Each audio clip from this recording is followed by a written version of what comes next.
An acceleration clause or covenant is a contract provision that allows a lender to require a borrower to repay all of an outstanding loan if specific requirements are not met.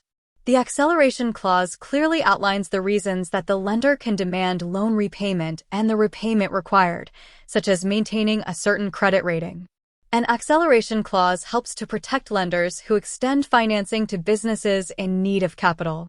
For example, assume a borrower with a 5-year mortgage loan fails to make a payment in the 3rd year. The terms of the loan include an acceleration clause which states the borrower must repay the remaining balance if one payment is missed.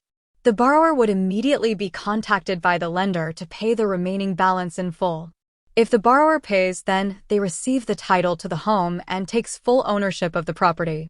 If the borrower cannot pay, then they are considered in breach of contract and the lender can foreclose and seize the property for resale.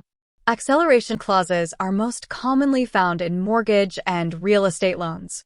Since these loans tend to be so large, the clause helps protect the lender from the risk of borrower default. A lender may choose to include an acceleration clause to mitigate potential losses and have greater control over the real estate property tied to a mortgage loan. With an acceleration clause, a lender has greater ability to foreclose on the property and take possession of the home. This may be advantageous to the lender if the borrower defaults and the lender believes they can obtain value through a resale.